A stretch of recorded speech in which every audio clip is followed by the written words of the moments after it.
మగాడి గుండె ఎలా ఉండాలి తెలుసా? ఒక తల్లి గౌరవం కోసం, ఒక దేశం గౌరవం కోసం 10 రాజ్యాల్ని ఎదిరించే ధైర్యం ఉండాలి. అలాంటి సింహం పేరు ఛత్రపతి శివాజీ మహారాజ్.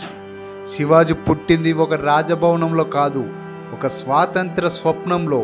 ఆయన తల్లి జీజామాత చిన్న వయసులోనే శివాజీకి చెప్పింది, ఈ భూమి మనది, ఈ ప్రజలు మనవాళ్ళు, వారిని కాపాడటం నీ ధర్మం.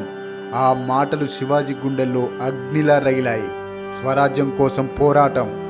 ఆ కాలంలో మొఘల్ సామ్రాజ్యం దేశం మొత్తం మీద పంజా వేసింది. చిన్న రాజులు భయంతో వణికిపోయారు.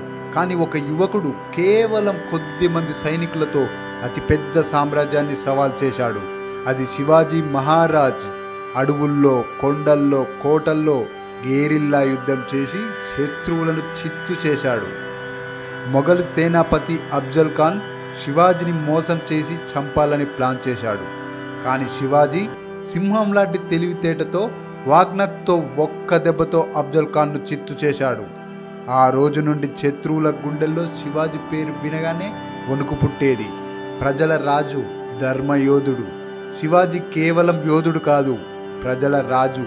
స్త్రీలను గౌరవించాడు, పేదవారిని కాపాడాడు, ధర్మాన్ని రక్షించాడు. 1674లో రాయగఢ్ కోటలో ఛత్రపతి శివాజీ మహారాజుగా పట్టాభిషేకమయ్యాడు. శివాజీ ఒక రాజు కాదు, ఒక ఆలోచన. భయం ముందు వంగకూడదని, ధర్మం కోసం పోరాడాలని చెప్పిన మహాయోధుడు. ఈరోజు ఆయన జయంతి. మనందరం ఆయనను స్మరించుకోవాలి.